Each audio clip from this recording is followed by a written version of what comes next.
నమస్కారం. నిన్న CBSE board అధికారులు ఖమ్మంలో సిబిఎస్ఈ స్కూల్స్ నడుపుతూ పాలస్తీనా అనుకూల జాతి వ్యతిరేక ర్యాలీలో తమ పిల్లలను ర్యాలీలు చేసినటువంటి స్కూల్స్ సంబంధించిన వాటిపై విచారణ చేశారు. శుభ పరిణామం.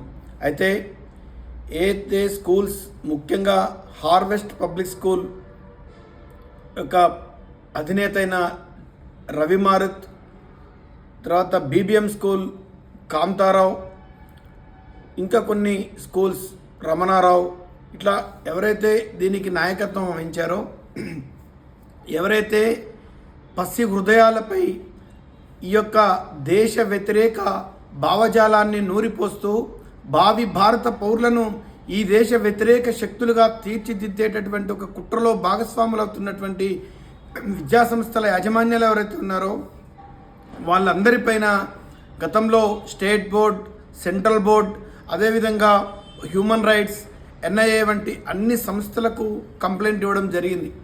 అయితే స్టేట్ బోర్డ్ని వీళ్ళు డబ్బులతోటి మేనేజ్ చేసుకొని వీళ్ళ మీద ఎటువంటి యాక్షన్ తీసుకోకుండా చేశారు.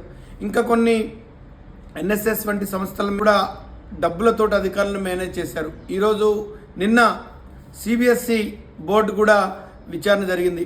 వామపక్ష తీవ్రవాదాన్ని దేశంలో అణచివేసిన నాడే ఏదైతే కొండల్లో, కోనల్లో, అడవులలో ఉన్నటువంటి గిరిజన బిడ్డల అభివృద్ధి సాధ్యపడుతుందని ప్రభుత్వం ఆలోచించి ఆపరేషన్ కగార్ చేస్తే, ఆపరేషన్ కగార్కి వ్యతిరేకంగా ఖమ్మంలో ర్యాలీ చేసినటువంటి వ్యక్తి రవి మారుత్ అన్నయ్య గారు, లేకపోతే ఈ తొలి వెలుగు రఘు లాంటి వాళ్ళు తీవ్రవాదానికి అనుకూలంగా ఒక్కసారి మాట్లాడారని చెప్పేసి వాళ్ళ మీద ఈరోజు ప్రభుత్వం ఎన్ఐఏ చర్య తీసుకుంటుంది.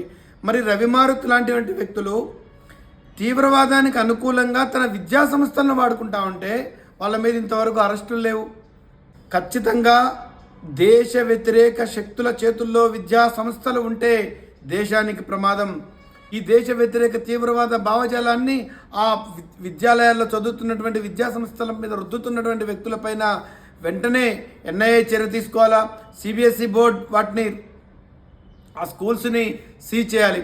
ఇలా మమతా రోడ్లో ఉన్నటువంటి ఒక స్కూల్ రైతుల గురించి మాట్లాడితే ఆ స్కూల్ యాజమాన్యం చెప్తుంది, రైతులు ఎందుకబ్బా, రైతులతో మాకేంటి అని చెప్పి.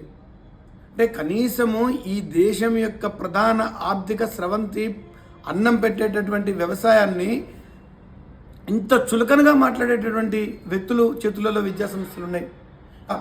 దేశద్రోహ శక్తుల చేతిలో విద్యా సంస్థలు ఉంటే దేశం సర్వనాశనం అయిపోయే పరిస్థితి ఉంది. కాబట్టి ఇలాంటి వ్యక్తులను వెంటనే వాళ్ళ మీద సరైన యాక్షన్ తీసుకోవాలని డిమాండ్ చేస్తున్నాం. భారత్ మాతాకి జై.